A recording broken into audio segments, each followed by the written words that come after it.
औरतों के साथ में बलात्कार हो रहे हैं, लड़कियों के साथ, छोटी छोटी बेटियों के साथ बलात्कार हो रहे हैं। हर आए दिन घड़े के लेकर के, मटके लेकर के पानी लिया जा रहा है, उसमें से उसको लेकर के हत्याएं हो रही हैं, मुँह छिड़कने में हत्याएं हो रही हैं। तो ये सब कहाँ है? कहाँ बराबरी है? क्या पैर धोने से बराबरी हो रही है? बताऊँ कि हमारे जम्मू कश्मीर में एक वाकया हुआ हमारे उधमपुर कटरा में। तो कटरा में क्या हुआ कि हमारे लोगों की जमीन को छीनने के लिए पुलिस ने झूठे केस बना लिए। लड़कियों के ऊपर, औरतों के ऊपर तो अत्याचार हो रहे हैं, लेकिन लड़कों को भी नहीं बख्शा जा रहा है। छोड़ना पड़ेगा, लेकिन ये बोलने से होगा या करने से होगा। मैं तो सीधा सीधा कहता हूँ, मोदी जी भी करें, मोहन भागवत जी भी करें, सीधा ऐलान कर दे कि जाति पाति खत्म, कोई डॉक्यूमेंट नहीं चलेगा, तो हमें कोई दिक्कत नहीं है। वो कभी भी सही बयान नहीं देता। मेरे बुढ़ा हो गया, उसका बयान सुनते सुनते जो बोलता है ना उसका उलट चलता उसका। वो कह रहे जो हमारे पूर्वजों ने किया हम उसके लिए माफ़ी मांग रहे हैं। कौन? मोहन भागवत। मतलब मर्डर कर दो फिर उसको माफ़ी मांग लो। ये कौन? अभी घोड़ी पे नहीं चढ़ने देता, हमारे बंदों को घोड़ियों पे नहीं चढ़ने देता, मुझसे नहीं रखने देते। नमस्कार, मैं निधि रतन, आप देख रहे हैं नेशनल दस्तक। इस समय मौजूद हैं दिल्ली के जंतर मंतर पे। 5 अक्टूबर को दिल्ली के पूर्व सोशल जस्टिस मंत्री राजेंद्र पाल गौतम ने बाबा साहब की दी हुई 22 प्रतिज्ञाओं को पढ़ा। इसको लेके काफ़ी कंट्रोवर्सी हुई और उसी के चलते उन्होंने अपने मंत्री पद से इस्तीफा दे दिया। यहाँ पे आप देख सकते हैं किस तरीके से आज जाति उत्पीड़न के खिलाफ जंग का ऐलान है और न्याय के लिए लोग यहाँ पर धरना प्रदर्शन करने के लिए आए हैं। शांतिपूर्ण तरीके से धरना कर रहे हैं। आप देख सकते हैं अभी यहाँ पर तैयारी चल रही है। हम लोगों से बातचीत करेंगे कि कहाँ से लोग आए हैं। मैम, कहाँ से आई हैं आप? मैं दिल्ली से हूँ जी।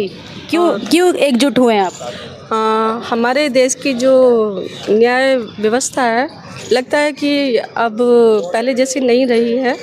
माननीय हमारे मंत्री जी गौतम जी, जो पहले 22 प्रतिज्ञा को लेकर के अभी बौद्धम एक प्रोग्राम किया था, उसको लेकर के कुछ जो मनुवादी या ये कहें कि कुछ भंते, कुछ महंत, अयोध्या के जो 2 महंत हैं, मैं नाम तो खैर नहीं लूँगी लेकिन नाम सबको मालूम है उनका, उन्होंने एक अनाउंस किया है कि जो भी मंत्री जी का सर काट के लाया गया उनको 5 लाख का इनाम दिया जाएगा। 50 लाख का इनाम दिया जाएगा। तो क्या हमारे देश में यह सब खुलेआम किस लिए हो रहा है? क्या हमारी सरकार उसको समर्थन दे रही है? कौन लोग हैं इनके पीछे जो इतनी हिम्मत कर रहे हैं हमारे मंत्री जी के लिए, जो 50 लाख का अनाउंस करे? 50 लाख उनके पास आया कहाँ से, जो कि किसी भी एक महंत के लिए, किसी भी एक पुजारी के लिए ये बहुत बड़ी अमाउंट है। क्या सरकार ने कभी इनको जांचा नहीं? कहाँ से इतना पैसा आ रहा है? महंत और संतों की अगर बात करें, उनकी हिम्मत इसलिए बढ़ रही है कि मंत्री जी जो है एक पर्टिकुलर जाति से आते हैं, बहुजन समाज से आते हैं। हाँ, आप ये भी कह सकते हैं कि वो एक पर्टिकुलर एक दलित जाति से आते हैं, तो इसलिए लोगों को लग रहा है कि ये लोग खुलेआम हमें हमारा धर्म परिवर्तन करके बौद्ध लोगों को बना रहे हैं, हिंदू राष्ट्र ना होकर के बौद्ध राष्ट्र बना रहे हैं। तो हो सकता है ये उनको कहीं ना कहीं चुभ रहा होगा। तो इसका मतलब है कहीं ना कहीं गलत हो रहा है, क्योंकि हिंदू राष्ट्र सब कुछ राष्ट्र नहीं हो जाएगा। जब सब कुछ लोग उसमें रह रहे हैं, हिंदू है, मुस्लिम है, तो हिंदू राष्ट्र कैसे हो जाएगा? अगर मंत्री जी ने बौद्ध धर्म राष्ट्र बनाने का आगे को अपना निर्णय लिया है तो इसमें गलत क्या किया है? क्योंकि जो विरासत है हमारी आने वाली, जो गई है, जिसको लोग भूल गए, उसी को तो वो प्रचार कर रहे हैं, उसी को तो वो बता रहे हैं कि हमारा ये इतिहास था।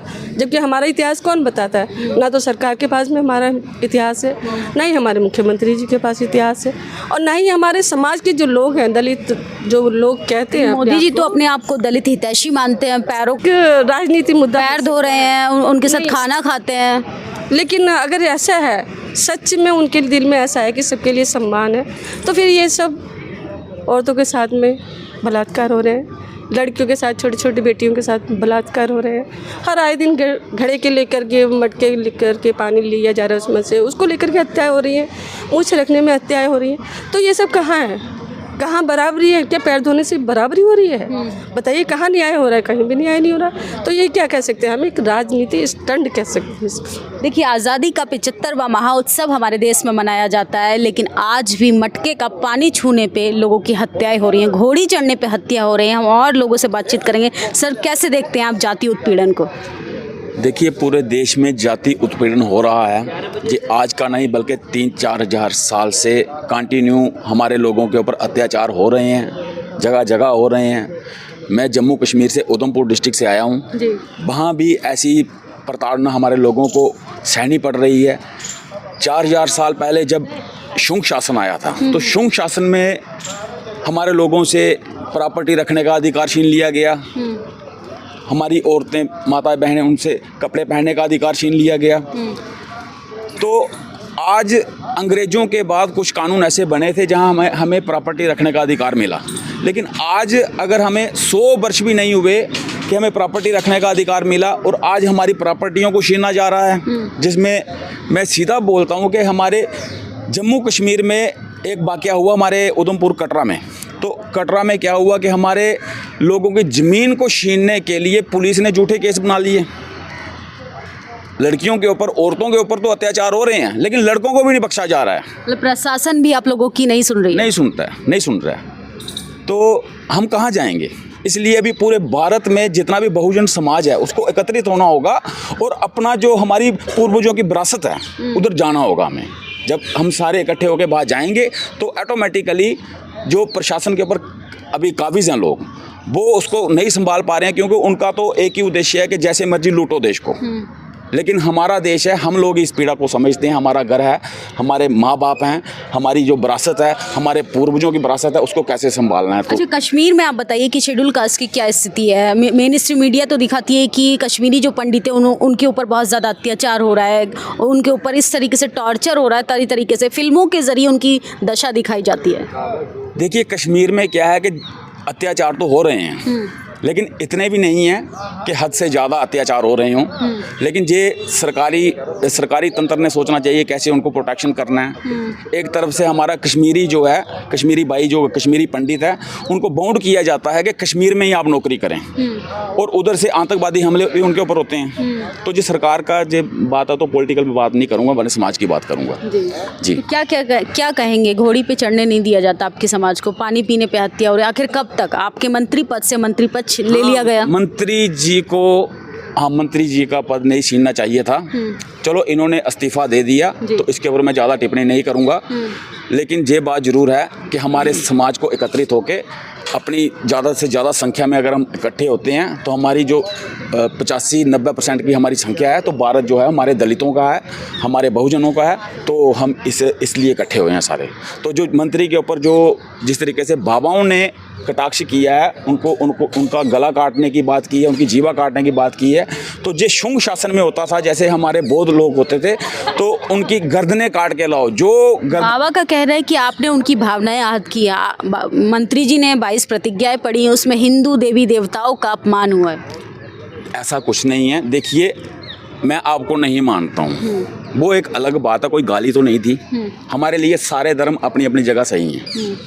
जी, हमारे अपनी विरासत है, और जे अंबेडकर साहब ने भी तो दीक्षा दिलाई थी, और आज हज़ारों लाखों की संख्या में रोज़ आए दिन प्रोग्राम हो रहे हैं, हम सारे जा रहे हैं वहाँ पर। हमारे समाज के लोग एकत्रित होकर बौद्ध धर्म की दीक्षा ले रहे हैं। तो इसमें ऐसी कोई बात नहीं है, हम किसी के धर्म के ऊपर कटाक्ष नहीं करते, लेकिन हमारी संख्या बढ़ रही है, हम सारे इकट्ठे हो रहे हैं। तो इसमें दूसरे बंदों को क्या प्रॉब्लम? वो हमें दलित बना के रखेगा, शूद्र बना के रखेगा, पैर के नीचे रखेगा, तब उनको प्रसन्नता होती है।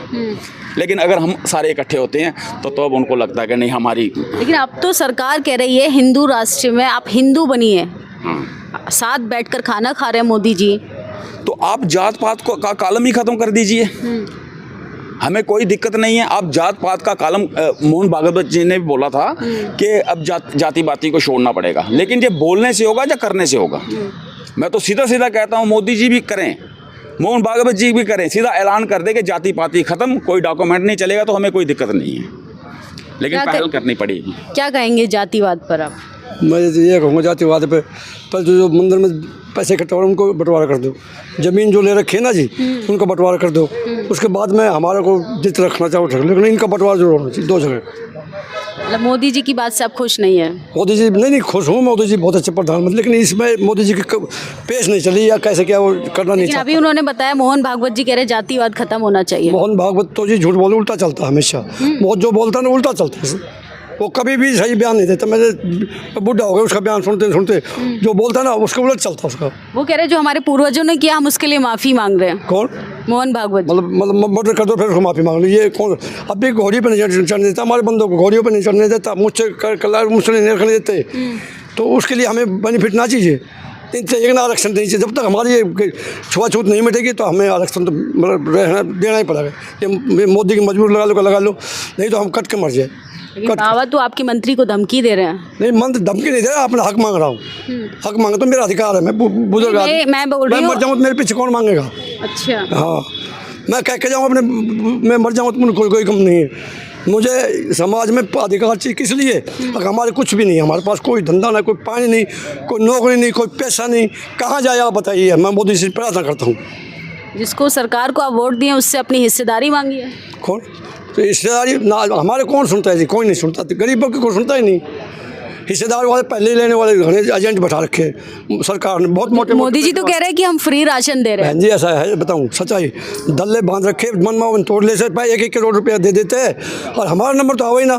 क्यों? हम ईमानदार आदमी हैं, हम अपनी ईमानदारी मर सकते हैं, बाकी हम दल्ले नहीं बने किसी का भी। सरकार चले आज भी है ना, पानी पीने के ऊपर मर्डर हो गया है। आज की न्यूज़ देख लीजिए, मटकी के हाथ लगाने पर 9 साल के बच्चे को मार दिया जाता है। यहाँ कहाँ न्याय की उम्मीद करेंगे? कोई न्याय की उम्मीद नहीं है। लेकिन वो तो सामाजिक क्रूरतियां ना सर, उसको तो हम सबको मिलके खत्म करना चाहिए। कौन खत्म करेगा? हम ही लोग खत्म करने के लिए तो खड़े हैं जी। जाति बंधन, ये मिशन जय भीम का मतलब नारा ही ये है कि हम जाति बंधन को खत्म कर रहे हैं। और अगर मोहन भागवत वो चाहते जाति बंधन छोड़ दें, आरक्षण कब तक? जाति बंधन तब तक जब तक जातीय रहेंगे, आरक्षण रहेगा। मंदिरों में आरक्षण है ना, उनका है। मंदिरों में उनके अलावा कोई बैठता है क्या? कोई नहीं बैठता। तो आरक्षण कब तक? आरक्षण तो उनका है। हम लोग अपना हक मांग रहे हैं, हम आरक्षण नहीं मांग रहे, अपना हक मांग रहे हैं। हम जीने का अधिकार मांग रहे हैं, पानी पीने का अधिकार मांग रहे हैं। हम अपने अधिकारों की लड़ाई लड़ रहे हैं। जो हमारे जो संविधान के अंदर हमें जो राइट्स दिए गए, हम उनको मांग रहे हैं, जो आज तक हमें नहीं मिले। आज़ादी का अमृत महोत्सव 75 साल देश को आज़ाद हुए हो गए, लेकिन हम आप फंडामेंटल्स राइट्स मांग रहे हैं। बराबरी का अधिकार, शिक्षा का अधिकार, रोजगार का अधिकार, पानी पीने का अधिकार। पानी नहीं पीने दिया जाता। लेकिन कैसे मंदिरों होगा में सर? मूर्तियाँ छूने तक से मर्डर हो जाते हैं मैडम। मंदिर जाना ही क्यों है सर? हाँ, हम समझाते हैं, लेकिन क्योंकि लोग जो हमारे पुराने बुजुर्ग हैं उनके दिमाग में अभी नहीं आया, आने वाली पीढ़ी इस बात को जान रही है, लेकिन पुराने जो हमारे माँ बाप हैं, बुजुर्ग हैं, उन्हें कैसे समझाएं? उनके दिमाग में ठोक के ठूस के भर दिया है कि हमारे देवता वही। हम कहते हैं नहीं, हमारे देवता वो हैं ही नहीं। जो लोग हमें मंदिर की सीढ़ियों पे नहीं जाने देते, मंदिर की मूर्तियां नहीं चढ़ने, तो तुम्हें स्वर्ग में जाने देंगे? नहीं जाने देंगे, कोई नहीं जाने देगा। सरकार आपको हिंदू सिर्फ भाषणों में बोलती है। बस सिर्फ भाषण में। हाँ। और नहीं तो आज का न्यूज़ देख लो ना, दलित की हत्या हुई है। उन्होंने हिंदू की नहीं कहा, एक दलित की हत्या हुई है। पानी पीने के लिए एक दलित बच्चे की हत्या होती है। जब मंदिर और मस्जिद का मामला आता है तब वो हम सब हिंदू होते हैं, सब हिंदू हैं, और हम आगे जाते हैं और वो कहते हैं नहीं पैसे ले जाओ आप चलो। और जब हिंदुओं की बात होती है तो वो हिंदू होते हैं और हम दलित होते हैं, हम अछूत होते हैं, हम शूद्र होते हैं। देखिए, मेन स्ट्रीम मीडिया लगातार हिंदू मुसलमान करती है। हिंदू की गिनती तब होती है जब मुसलमान को टॉर्चर करने की बात हो, मुसलमानों को टाइट करने की बात हो, तो ST SC माइनॉरिटी को छोड़ के सब कोई हिंदू हो जाता है। लेकिन जब बात हक अधिकारों की आती है तो सवर्ण जाति के लोग दबंग हो जाते हैं और बात दलितों की होने लगती है। तमाम तरीके की कास्ट एट्रोसिटी होती है, महिलाओं के साथ बलात्कार होता है, घोड़ी चढ़ने पर हत्या होती है, मूंछ रखने पर हत्या होती है। और अब ये कह सकते हैं कि अब संस्थानिक तरीके से हत्याएं हो रही हैं, रोहित वेमुला के साथ जिस तरीके से हुआ, और अब बात इतनी हद तक बढ़ती जा रही है कि साधु संत जो है वो फिरौती के तौर पर गर्दन काटने का ऐलान करते हैं, खुले मंच पर 50 लाख की फिरौती रखते हैं कि 50 लाख का हम आपको इनाम देंगे अगर दिल्ली के पूर्व सोशल जस्टिस मंत्री का सर लेकर आएंगे। सोचिए, बात इस पर होनी चाहिए कि ऐसी हिम्मत कहाँ से आती है। 50 लाख पर बात होनी चाहिए कि साधु संतों के पास 50 लाख आता कहाँ से है। हमारी बातचीत आपको कैसी लगी? आप अपनी प्रतिक्रिया जरूर दें। और जाति उत्पीड़न आपके राज्य में किस तरीके से हो रहा है, प्रशासन का क्या रवैया, सरकार का क्या रवैया, आप मुझे अपनी राय कमेंट बॉक्स में ज़रूर बताएं। और आगे की वीडियो आज हम पूरे दिन आपको नेशनल दस्तक पे दिखाते रहेंगे। जुड़े रहिए हमारे साथ और देखते रहिए नेशनल दस्तक। कैमरा पर्सन नवीन के साथ मैं Nidhi Ratan, Delhi Jantar Mantar. Thank you. National दस्तक की आपसे गुजारिश है कि अगर इसको बचाना चाहते हैं तो नेशनल दस्तक को सब्सक्राइब करने के लिए रेड कलर के सब्सक्राइब बटन को दबाएं, फिर बेल आइकन की घंटी दबाएं। नेशनल दस्तक को बचाने के लिए बहुत जरूरी है कि हर खबर को शेयर करें, लाइक करें, कमेंट जरूर करें।